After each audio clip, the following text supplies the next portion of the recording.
তোদেরকে যে কোশ্চেনগুলো দিয়েছি এতদিন সেগুলো পড়েছিস আর বাদ বাকি নিজে থেকে স্টাডি করছিস তো? পরীক্ষা কিন্তু খুবই সামনে। আজকে তোদের সাথে নিয়ে এসেছি তোদের সামনে 6 মার্কসের কিছু কিছু কোশ্চেন্স। কারণ তোদের সবার নাইট মেয়ার যে বড় কোশ্চেন আসবে স্যার, বড় কোশ্চেন কিভাবে করব, কিভাবে করবি সেটাও আমি তোদেরকে বলবো, কিন্তু হ্যাঁ এই ক্লাসে বলবো না, পরে বলবো যে বড় কোশ্চেনটা কিভাবে অ্যাটেম্প করতে হয় যাতে নাম্বারটা ঠিকঠাক চলে আসে, যাতে পরীক্ষকরা যখন খাতা দেখবে এটা বুঝবে কার খাতা দেখছে, কিং খানের খাতা দেখছে। ঠিক আছে, তো 6 মার্কসের কোশ্চেন নিয়ে আজকে আলোচনা করব ফিলোসফির। তোরা খাতা কলম নিয়ে বসে পড়, অথবা তোরা পিডিএফ পেয়ে যাবি আমাদের হোয়াটসঅ্যাপ চ্যানেল থেকে, কোনো সমস্যা নেই। আচ্ছা দেখ, প্রথম যে কোশ্চেনটা আমাদের সামনে আমরা দেখতে পাচ্ছি সেটা হচ্ছে 6 মার্কসের সংকেত কাকে বলে। সংকেত কাকে বলে, দেখ আমি সংকেতের থেকে এই কোশ্চেনটা কেন দিলাম, কারণটা হচ্ছে এটা, যদি তোদের মাথায় এই সংকেত কাকে বলে কোশ্চেনের অ্যান্সারটা থাকে, তার মানে তোরা সংকেত থেকে অনেকগুলো কোশ্চেন্স খুব ইজিলি করে নিতে পারবি। ঠিক আছে, তো এটা খুব বেসিক কোশ্চেন, তোদেরকে এটা পড়তেই হবে, কারণ তোদের প্রথম পরীক্ষা হতে পারে খুব বেসিক কোশ্চেন করে দিল, তখন তোরা কিন্তু এটা পড়লে পরে উপকার পাবে। আর এটা তো পড়তে হবেই, সংকেত কাকে বলে যদি না জানিস তাহলে তোদের সত্য সারণী বা সত্যাপেক্ষ তোদের মাথার উপর দিয়ে গেছে। নেক্সট, বচন থেকে কিভাবে বচনাকার পাওয়া যায়। বচন আর বচনাকারের মধ্যে পার্থক্য খুব ইম্পর্টেন্ট। তোরা যখন বচনাকারটা নিয়ে পড়বি তখন তোরা নিজেরাই বুঝতে পারবি বচন থেকে কিভাবে বচনাকার আমরা পাই, আর বচন আর বচনাকারের মধ্যে পার্থক্যটা কি। যদি এতটুকু বেসিক কোশ্চেন তোরা না জানিস তাহলে তোরা বচন আর বচনাকারের মধ্যে বা সেই চ্যাপ্টারটার মধ্যে তোরা এখনো দুর্বল আছিস। ঠিক আছে, কনসেপ্টটাকে রিভাইজ তোকে আবার করতে হবে। নেক্সট, প্রসক্তি কাকে বলে, খুব ইম্পর্টেন্ট। বস্তুগত প্রসক্তি ও যৌক্তিক প্রসক্তির মধ্যে পার্থক্য কি। প্রসক্তি তোদেরকে আমি আগেও বলেছি, প্রসক্তি মানে কি, মানে হচ্ছে প্রসক্তি মানে কি, প্রসক্তি মানে হচ্ছে, দেখ তোরা স্ক্রিনে হয়তো লেখাটাকে ছোট দেখতে পাচ্ছিস, হালকা একটু বড় করে নিই। প্রসক্তি মানে হচ্ছে এটাই যে আমি আগুনে হাত দিলাম আর আমার হাতটা পুড়ে গেল, আগেও তোদেরকে বলেছি এটা, আগুনে হাত দিলে তোদের হাত পুড়বেই। ঠিক আছে, যৌগিক ধ্রুবকের বৈশিষ্ট্য কি, যৌগিক ধ্রুবকের বৈশিষ্ট্য কি, আর বিভিন্ন প্রকার সত্যাপেক্ষ বচনগুলি যোজক সম্পর্কে লেখো। যৌগিক ধ্রুবক কি, ধ্রুবক কি, তো যদি ধ্রুবক না জানিস, যৌগিক বচন 5খানা যৌগিক বচন আছে আমাদের, 5খানা যৌগিক বচনের মধ্যে ধ্রুবক রয়েছে, আর কি কি বলেছে, বিভিন্ন প্রকার সত্যাপেক্ষ বচনগুলি যোজক।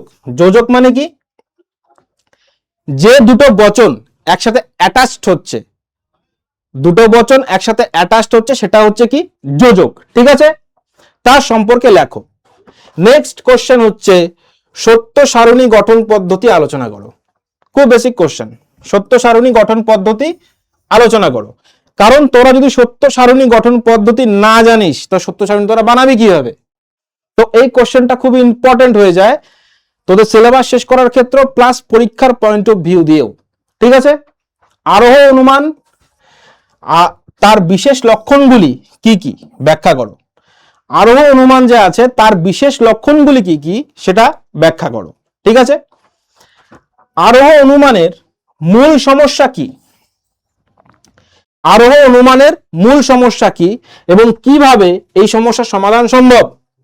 খুব ইম্পর্টেন্ট কোশ্চেন, যখন আরোহ অনুমানের স্বরূপ চ্যাপ্টারটা পড়বি তখন এই কনসেপ্টটা তোরা পেয়ে যাবি, একটু এলাবোরেটিভ কনসেপ্ট তোরা তখন বুঝতে পারবি।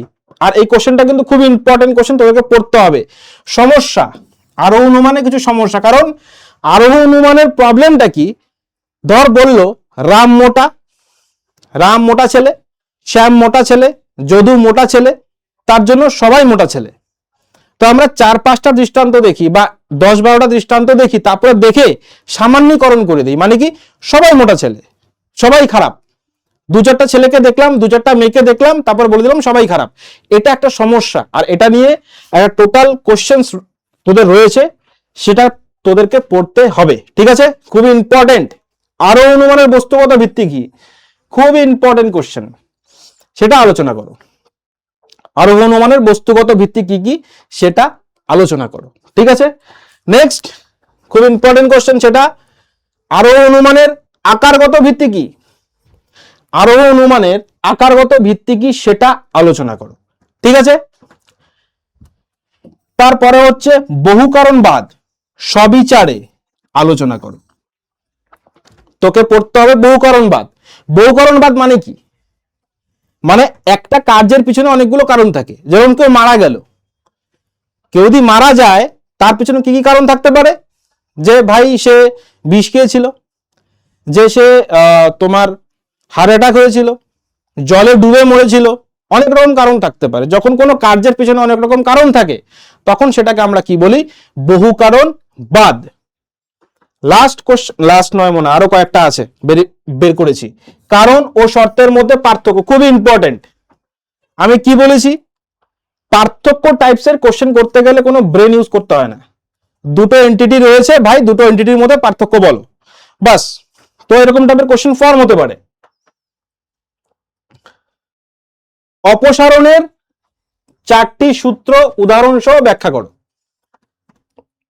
খুব ইম্পর্টেন্ট, কারণ তোকে মিলের পরীক্ষণমূলক পদ্ধতি চ্যাপ্টারটাকে বুঝতে গেলে তোকে অপসারণের 4টি সূত্রকে বুঝতেই হবে, আর সেটাকে তোকে উদাহরণস্বরূপ ব্যাখ্যা করতেই হবে। বুঝতে পেরেছিস? তো এটা কিন্তু খুব ইম্পর্টেন্ট কোশ্চেন, পড়ে নিবি। তারপর হচ্ছে মিলের অন্বয় পদ্ধতি আলোচনা করো। যখন মিলের চ্যাপ্টারটাকে পড়বি তখন তোরা বুঝতে পারবি মিলের অন্বয় পদ্ধতি কি। মিলের অন্বয় পদ্ধতি আলোচনা করো, খুব ইম্পর্টেন্ট কোশ্চেন, তোকে এটা পড়তে হবে। মিলের ব্যতিরেকি পদ্ধতি আলোচনা করো। মিলের অন্বয় আর ব্যতিরেকি বা যুগ্ম পদ্ধতি আলোচনা করো। মিলের সহপরিবর্তন পদ্ধতি আলোচনা করো। পরপর কোশ্চেন দিয়েছি, সেগুলোকে আমরা কি বলি, মাদার কোশ্চেন বলি। Mother question, what is mother question? যদি এগুলো কোশ্চেন পড়িস তোর আশেপাশের অনেকগুলো টপিক এই কোশ্চেনগুলো থেকে হয়ে যাবে। 10টা কোশ্চেন পড়াচ্ছে, তো একটা কাজ কর, এই মাদার কোশ্চেনগুলো পড়ে যা, তারপরে তার আশেপাশের যে কোশ্চেনগুলো রয়েছে সেটাকে তোরা দেখ, তোরা সেটাকে পড়, তাহলে তোদের মুখস্থ হতে সুবিধে হবে। ঠিক আছে, মিলের পরিশেষ পদ্ধতি কি সেটাকে পড়বি। তারপরে চলে এলাম রবীন্দ্রনাথের কাছে। মানবতার দৃষ্টিভঙ্গিতে বা মানবতা কি, রবীন্দ্রনাথের দৃষ্টিতে বিশ্ব মানবতাবাদের তাৎপর্য উল্লেখ করো। রবীন্দ্রনাথের 1 থেকে 2টো কোশ্চেন পড়লেই বা এই কোশ্চেনটা পড়লেই তুই অনেক কিছু বানিয়ে লিখতে পারবি নিজের থেকে, আর খুব সুন্দর ভাষায়। বানিয়ে লেখা মানে এটা না যে তুই একটা লাইনকে 10 বার রিপিট করছিস। ঠিক আছে, সকাম ও নিষ্কাম কর্মের মধ্যে প্রভেদ করো। সকাম কর্ম কি আর নিষ্কাম কর্ম কি, তার মধ্যে প্রভেদ মানে কি, পার্থক্য। মনে রাখবি, প্রভেদ মানে কি, পার্থক্য। তো সকাম আর নিষ্কাম কর্ম, সকাম কর্ম মানে কি, কোনো কাজ আমরা করছি তার একটা চাহিদা রয়েছে, যে কোনো মনিটারি বেনিফিট রয়েছে, যে আমি তোকে হেল্প করলাম, যে তুই আমাকে কিছু একটা টাকা দিবি, সেটা হচ্ছে সকাম কর্ম। নিষ্কাম কর্ম কি, যে আমি তোকে হেল্প করলাম কেন, অ্যাজ আ মানুষ, মানুষের পাশে থাকা উচিত, অ্যাজ আ মানুষ, অ্যাজ আ হিউম্যান বিং, সেটা হচ্ছে নিষ্কাম কর্ম। ঠিক আছে, তো সকাম কর্ম কি নিষ্কাম কর্ম কি ভালো মতো পড়বি। স্বামী বিবেকানন্দ গীতার কর্মযোগ থেকে খুব সুন্দর মতো করে বুঝিয়েছেন। স্বামী বিবেকানন্দের কর্মযোগের আদর্শ কি তা আলোচনা করো। মানে তুই যদি কর্মযোগ নিয়ে যে কোনো একটা কোশ্চেন তোরে ভালো মতো পড়ে নিস, তোর মাথায় যদি শব্দ ভান্ডার তৈরি হয়ে যায়, তাহলে পরে তোর নেক্সট কোশ্চেনগুলো করতে বা তার আশেপাশের কোশ্চেনগুলো পড়তে তোর কোনো অসুবিধা হবে না। ঠিক আছে, বিবেকানন্দের কর্মযোগের ধারণা ব্যাখ্যা করো। বিবেকানন্দের কর্মযোগের ধারণা ব্যাখ্যা করো। আরেকটা আছে, বিবেকানন্দের কর্মযোগের ধারণা হলো প্রয়োগমূলক বেদান্ত। এটা বুঝতে হবে, বিবেকানন্দের কর্মযোগের ধারণা হলো প্রয়োগমূলক বেদান্ত, আর সেই প্রয়োগমূলক বেদান্তের ধারণাটি ব্যাখ্যা করো। ঠিক আছে, বুঝতে পেরেছিস? এই দুটো কোশ্চেন কিন্তু প্রায় একই টাইপেরই কোশ্চেন, দুটো কোশ্চেনকে একবার গো থ্রু করবি।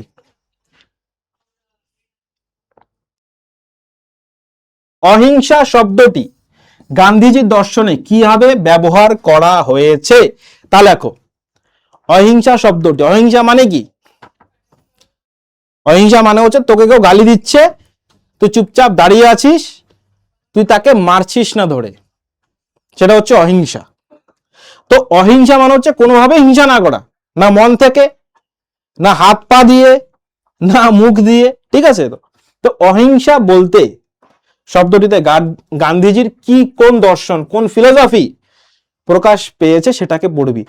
অহিংসা সত্যাগ্রহ থেকে যে কোনো একটা কোশ্চেন তোরা করে নিবি, ঠিক আছে? অহিংসা সত্যাগ্রহ থেকে পড়লেই হবে, কেন এই দুটোর মধ্যে দুটো টপিকই রয়েছে খুব সুন্দরভাবে। সত্যাগ্রহ কি, অহিংসার সাথে এর সম্পর্ক কি, অহিংসার সাথে সত্যাগ্রহের সম্পর্ক কি, এটা তোকে দেখতে হবে। সত্যাগ্রহের উপাদান কি, মানে সত্যাগ্রহ করতে গেলে কি কি দিকে তোর ধ্যান রাখতে হচ্ছে, কি কি কোন কোন উপাদান, কোন কোন ট্রেডস, যেটাকে আমরা ইংলিশে বলি ট্রেডস, মানে এটা থাকলে আমরা বলবো সত্যাগ্রহ, এটা থাকলে আমরা বলবো সত্যাগ্রহ না। তো সেই জিনিসটা, সেই উপাদানটা তোকে একবার দেখে রাখতে হবে, ঠিক আছে? তো খুব ইম্পর্টেন্ট কিন্তু, ঠিক আছে? তো হলো, এই কয়েকটা কোশ্চেন তোকে আমি দিয়ে দিলাম প্রত্যেকটা চ্যাপ্টার থেকে। তোরা এই কোশ্চেনগুলোকে তৈরি কর, তৈরি করার সাথে সাথে দেখবি তোদের ছোট ছোট অনেকগুলো কোশ্চেন অটোমেটিক্যালি তৈরি হয়ে গেছে, ঠিক আছে? বুঝতে পেরেছিস? তো ভালো মতো পড়াশোনা কর, আর নেক্সট ডে ক্লাসগুলোকে ফলো করতে থাক, আর পরীক্ষা খুব সুন্দর মতো করে দে। আবার তোদেরকে বলছি, wish you best of luck, সুন্দর মতো করে পড়।